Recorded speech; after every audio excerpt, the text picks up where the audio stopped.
السلام علیکم ورحمۃ اللہ وبرکاتہ۔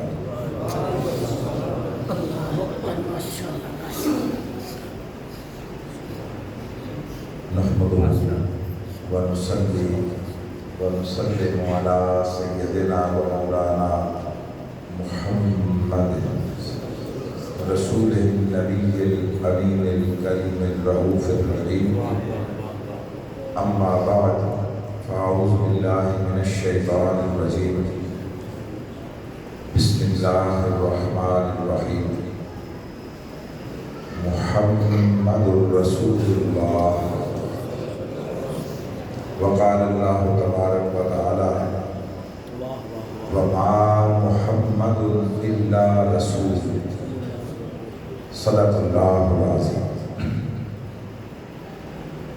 انتہائی واجب الاحترام، لائق سب تعظیم و اکرام، صاحبان فضل و حکمت، ارباب علم و دانش،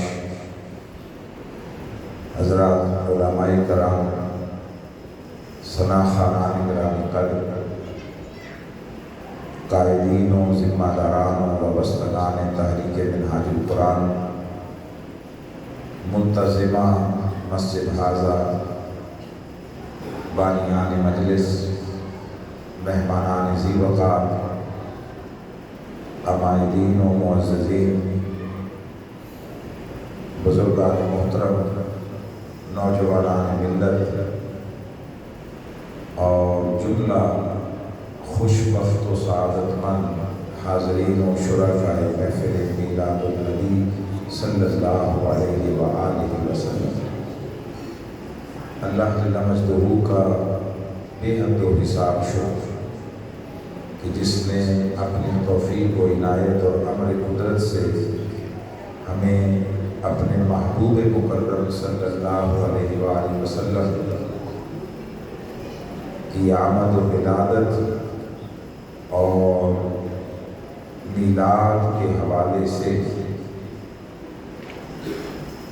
اپنے محبوب ہی کے ذکر کے لیے منعقدہ اس انتہائی پاکیزہ اور مبارک اور ایمان افروز مجلس میں جمع فرما دیا ہے۔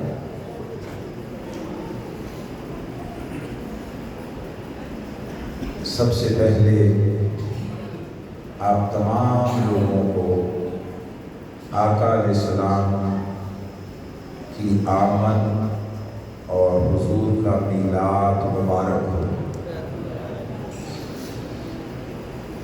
اچھا دیکھیے، میں پہلے بھی آپ کے پاس آیا ہوں اور بہت سارے لوگ میرے مزاج سے واقف ہیں، جو نہیں ان کو ایک بات کہہ رہا ہوں کہ اس راہ پر کم بیش 37 سال ہو گئے۔ ان 37 سالوں میں کبھی کسی ایک پروگرام یا ایک مجلس میں بھی میں نے یہ نہیں کہا کہ نعرہ لگا لیں، یہ نہیں کہا کہ اونچا سبحان اللہ کہیں، نہ یہ کہ ہاتھ اونچے کریں، ان میں سے کبھی کوئی بات نہیں۔ مگر ایک بات آپ سے پوچھنا چاہتا ہوں کہ آپ کے گھر میں بہت اعلیٰ اور زیادہ خوشی کا موقع ہوگا، مثلاً جیسے آپ کی شادی ہو، آپ کے کسی بھائی بہن کی شادی ہو، آپ کے بیٹے بیٹی کی شادی ہو، اور اس میں کوئی شخص دور سے آیا ہو اور اسے آپ نے بلایا بھی ہو، وہ آپ کو مبارکباد دے، تو آپ اس کی مبارکباد ایسے ڈھیلے ڈھیلے سے وصول کریں گے یا گرم جوشی سے وصول کریں گے؟ بولیے، گرم جوشی سے وصول کریں گے یا ڈھیلے ڈھیلے دل میں؟ گرم جوشی سے چلیں۔ اب بزرگ سب کی نمائندگی کر رہے ہیں، میری باقی ساری تقریر میں نہ بولے، کبھی پرابلم ہی نہیں ہوا، اللہ کا شکر ہے، کبھی پرابلم نہیں ہوا۔ جب انہوں نے بلوانا ہوتا ہے، جس کو بلوانا ہوتا ہے خود ہی بلوا لیتے ہیں، ہمارا نہیں کبھی پتا ہوتا۔ میں یہ کہہ رہا ہوں کہ میں نے آپ کو آقا علیہ السلام کے میلاد اور حضور کی آمد و ولادت کی مبارکباد دی ہے۔ اس کی خیر مبارک ایسے وصول کرے نا، پتہ چلے آپ کے اندر خوشی کے چشمے پھوٹ پڑے ہیں۔ آپ کو پتہ نہیں، میں دوبارہ دوں گا ایسے نہیں، آپ ایسا مطلب دونوں باتیں ہیں، مبارک اچھی وصول کی تو آگے چلے گئے نہیں دیتی مکا لڑی ہے۔ یہ اگر خوشی کا اظہار ہی نہیں ہے تو کاہے کو مشقت کر رہے ہیں پھر ہم سب، ٹھیک ہے نا؟ سو میں دوبارہ دیتا ہوں اور میں دیکھنا چاہتا ہوں، دیکھیں نعرے کا جواب انہوں نے کہا اونچا دیں، اور ساتھ آپ کو بلوانے کے لیے بہت سارے لفظ ہیں، ہمیں بھی آتے ہیں تھوڑے بہت، ان کو ذرا بہتر آتے ہیں، ہمیں کم آتے ہیں، مگر بلوانا مقصود نہیں ہے، اپنے بات کے جواب میں بلوانا مقصود نہیں ہے، مقصود کچھ اور ہے۔ میں کہتا ہوں اس ایک لفظ میں جو آپ خیر مبارک کا کہیں، اس میں آپ کے سارے جذبے، سارے بلبلے، ساری مسرتیں، ساری خوشیاں، ساری راحتیں، ساری فرحتیں اس میں سمٹ ہیں، پھر اس کے بعد چاہے چپ کر کے بیٹھ جائیں۔ سو آپ سب کو آقا علیہ السلام کی آمد، حضور کی ولادت اور آقا علیہ السلام کا میلاد مبارک ہو۔ ماشاءاللہ، جزاکم اللہ خیر، اور جے میں مرضی بتا، ٹھیک ہے۔ اللہ رب العزت کی توفیق و عنایت سے قرآن مجید کے دو مختلف مقامات سے کچھ کلمات تلاوت کیے گئے، ان کا معنی و مفہوم اور پھر کچھ ضروری باتیں ہم سمجھنے کی کوشش کریں گے۔ ایک بات، یہ جو پہلا مقام میں نے لیا ہے سورہ فتح سے، فرمایا محمد الرسول اللہ صلی اللہ علیہ وسلم، معنی یہ ہے کہ محمد صلی اللہ علیہ وسلم اللہ کے رسول ہیں۔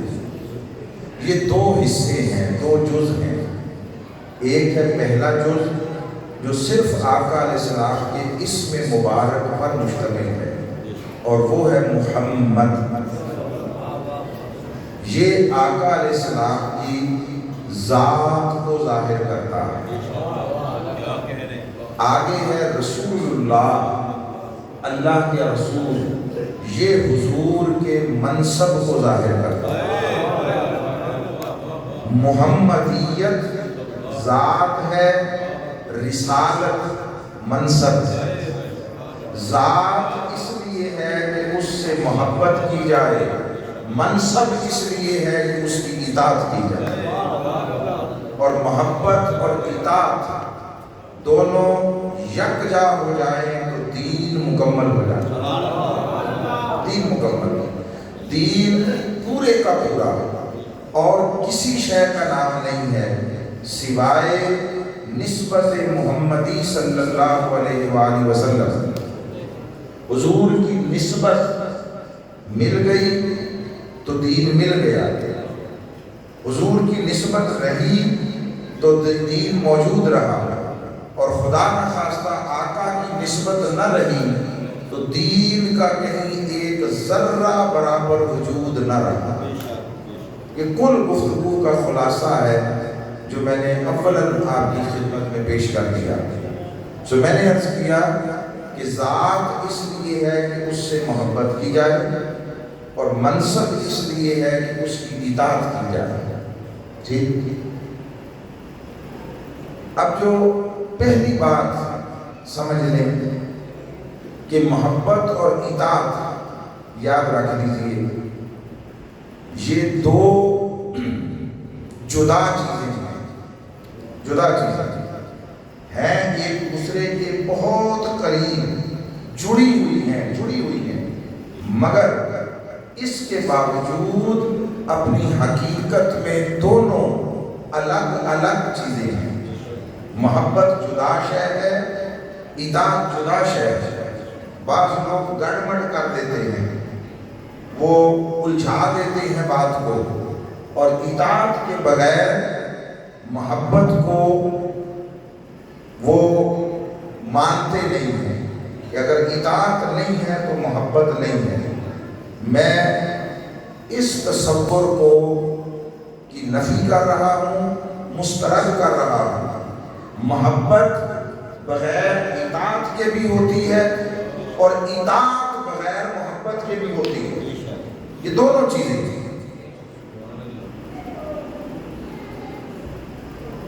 اس کی مثالیں ہم آقا علیہ السلام کی سیرت طیبہ اور صحابہ اکرام کی زندگیوں سے لے لیں، مگر اس بات کو ذہن نشین فرما لیجیے کہ یہ دو الگ چیزیں ہیں۔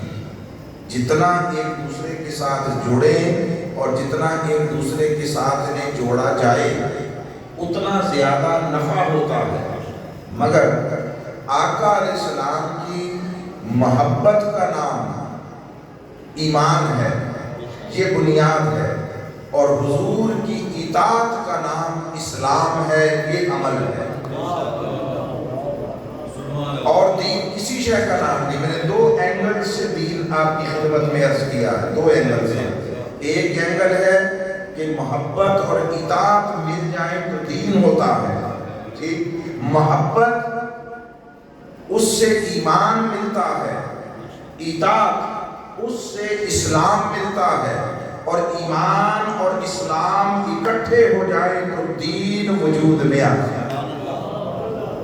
اسلام ایمان عقیدہ ہے، ایمان فکر ہے، ایمان نظریہ ہے، ایمان اعتقاد ہے، ایمان دل کی حالت ہے، ایمان قلب و باطن کی کیفیت ہے، ایمان اندر کا من کا حال ہے، اور اسلام وہ عمل کا نام ہے، وہ افعال کا نام ہے، وہ اندر کے عقیدے کے اظہار کا نام ہے، اندر رہے حالت دل بن کر، کیفیت باطن بن کر تو ایمان ہے، اور انسان کے اعضائے بدن سے عمل کی صورت میں ظاہر ہو جائے تو اسلام بن جاتا ہے۔ اس لیے فرمایا یا ایھا الذین آمنوا ادخلوا فی السلم کافہ، اے ایمان والو اسلام میں پورے کے پورے داخل ہو جاؤ۔ اس کا معنی یہ ہے کہ ابھی اسلام میں داخل نہیں ہوئے تھے تب بھی ایمان والے تھے، ایمان والے تھے، کیونکہ ایمان بس آقا علیہ السلام کی ذات، حضور کی شخصیت، آقا کے وجود مبارک اور حضور کے سراپائے اطہر سے قلبی وابستگی کے جڑ جانے کا نام ہے۔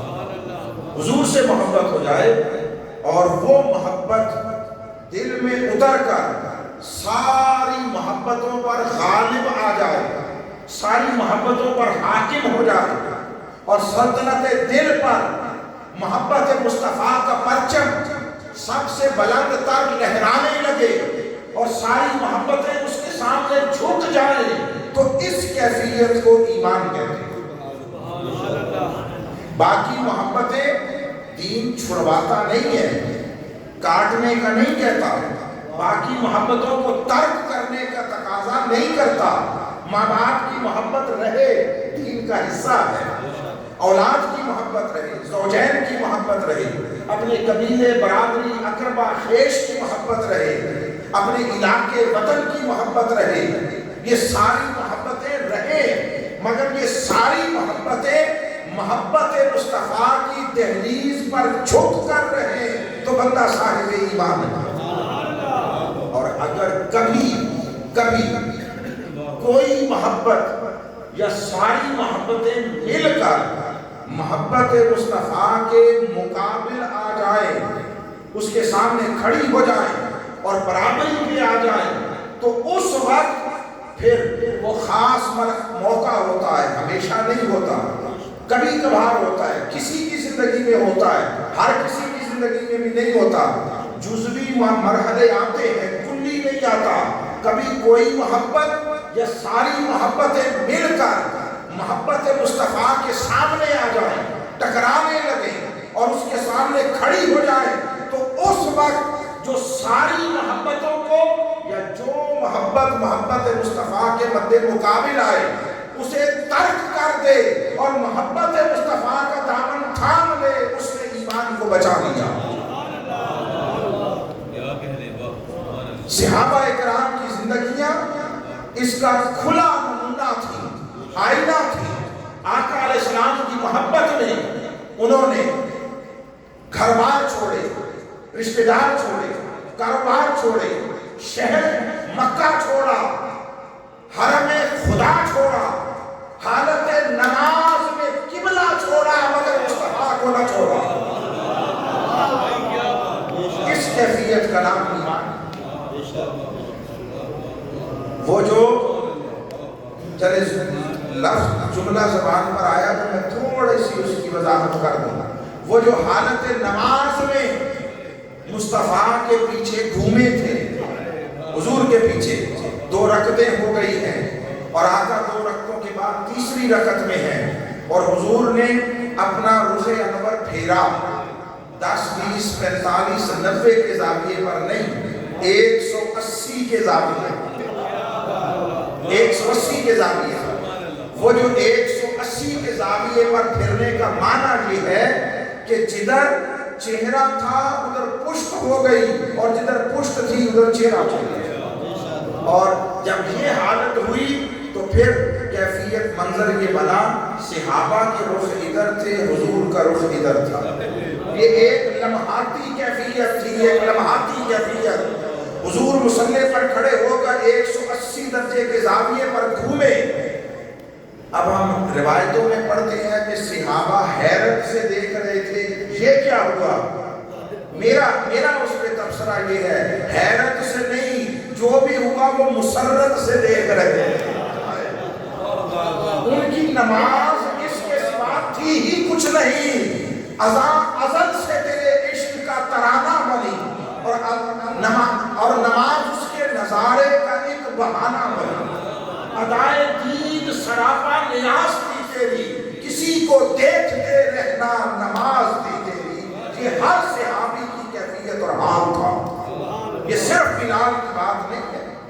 آقا نے نماز پڑھائی بدر کے مقام پر، نماز ختم ہوئی،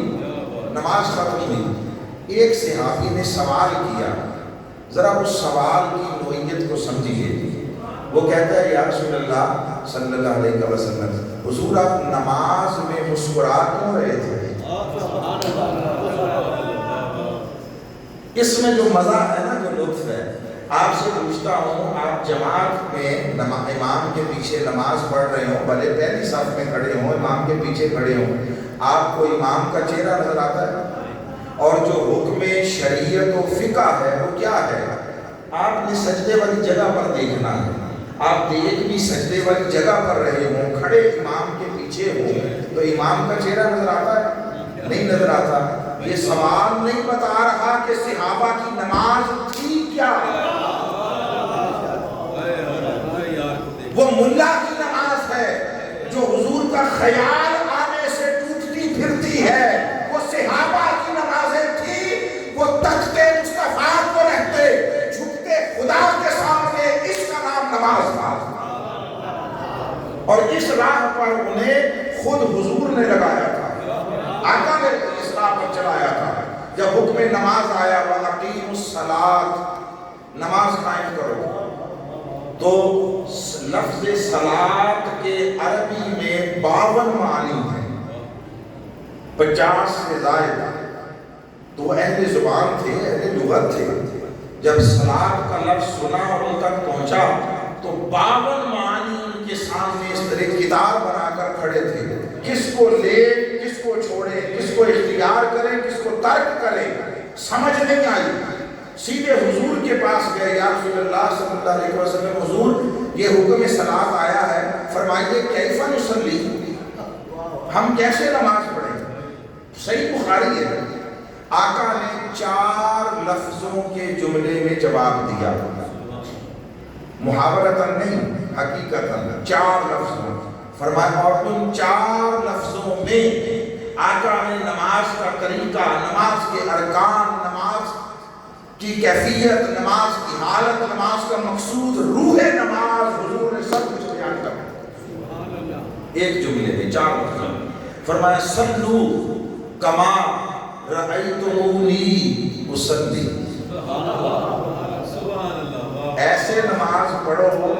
جیسے مجھے پڑھتا ہوا دیکھتے ہو۔ اب کوئی روایت لے آئے کوئی کہ اس کا یہ مطلب تھا کہ حضور نے فرمایا ہو میں ادھر نماز پڑھتا ہوں تم ادھر سارے سائڈوں پہ کھڑے ہو جاؤ اور دیکھو میں کیسے پڑھتا ہوں ویسے پڑھنا۔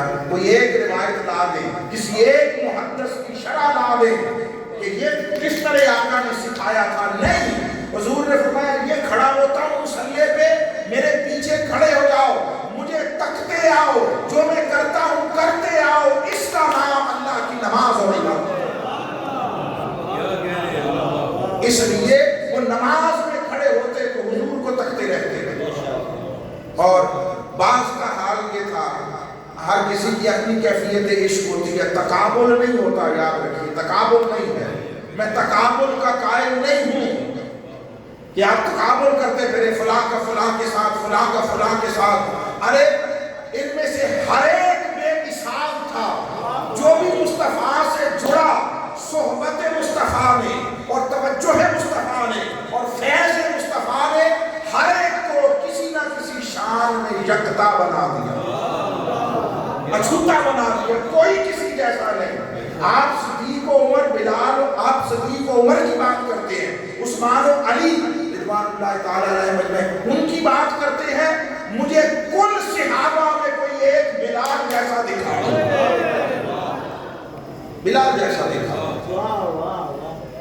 مکہ فتح ہوا، آقا داخل ہوئے فاتحانہ شان کے ساتھ، شہر مکہ میں پہنچ گئے، سارے بت توڑ دیے، آثار شرک سے اس مرکز توحید کو ابد الآباد تک پاک کر دیا گیا، اور صدیوں کے بعد پہلی مرتبہ اس کعبے میں صدائے نغمہ الوہیت بلند ہونے لگی، نماز کا وقت آیا۔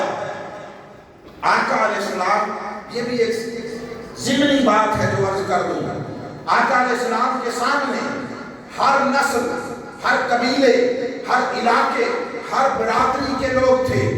میں بنو اوس کی بات نہیں کرتا، بنو خزرج کی بات نہیں کرتا، بنو تمیم کی بات نہیں کرتا، بنو سعد کی بات نہیں کرتا۔ مصطفیٰ کے سامنے ہاشمی، قریشی، مطلبی کھڑے تھے، مگر ان ہزار صحابہ میں سے جن میں سے ہر ایک اپنی جگہ رفیع الشان تھا، عظیم المرتبت تھا، حضور کی نگاہ انتخاب حجاز مکہ میں رہنے والے کسی ہاشمی، قریشی، مطلبی کو بھی اس نے انتخاب نہیں کیا، بلکہ حبشہ سے منڈیوں میں بک بک کر آنے والے بلال پر مصطفیٰ کی نگاہ انتخاب پڑی، اور فرمایا بلال آؤ اور اذان کا ترانہ بلند کرو۔ حضور کہاں کھڑے ہو کر؟ کعبے کی چھت پر، کعبے کی چھت پر، کعبے کی چھت پر چڑھا دیا۔ اور کئی مقاصد بھی تھے، بیسک مقصد یہ تھا، وہ جو اہل عرب کے ہاں قبائلی عصبیت تھی اور دوسروں کو کم تر جاننا، حقیر اور گھٹیا جاننا، یہ باہر کے سارے بت تو توڑ دیے ہیں، اندر اگر کوئی بچا ہے تو اسے بھی توڑتے ہیں، اسے بھی توڑتے ہیں۔ میں بہتر ہوں انا کی پرستش کرنے والے اور خود پسندی میں مبتلا رہنے والے، اور مجھ جیسا کوئی نہیں اس گمان میں مبتلا رہنے والے، ان کے سارے سومنات دل کو پاک کرنا، پاک کرنا، کعبے کی چھت پر چڑھا دیا۔ یہ منظر دیکھ کر کافروں میں سے کوئی بولا، محمد صلی اللہ علیہ وسلم کے پاس یہی کالا کپڑا رہ گیا تھا کعبے کی چھت پر چڑھانے کے لیے؟ ان کے پندار ٹوٹے، ان کی اناؤں پر ضرب پڑی۔ یہ مصطفیٰ کے صحابہ تھے، انہوں نے باہر والے بعد میں توڑے تھے، اندر والے پہلے توڑے تھے۔ صدیق و عمر کو پرابلم نہیں ہوا، عثمان و علی کو پرابلم نہیں ہوا، پرابلم ہوا تو وہ جو ابو جہل و ابو لہب کے پیروکار تھے ان کو پرابلم ہوا۔ وہاں پہ کھڑے ہو کے انہوں نے اذان دی۔ یہ جو کعبے کی چھت پر کھڑے ہو کر اذان دینا ہے، یہ دکھاؤ اعزاز کسی اور کے پاس دکھائی دیتا ہے؟ یہ میں نے اس ضمن میں بات کی، کوئی کسی جیسا نہیں، کوئی تقابل ہی نہیں، ہر ایک منفرد ہے، خواہ وہ افراد ہوں، شخصیات ہوں یا طبقات ہوں، ہر کسی کی اپنی انفرادیتیں ہیں، ہر کسی کے اپنی خصوصیات ہیں۔ ان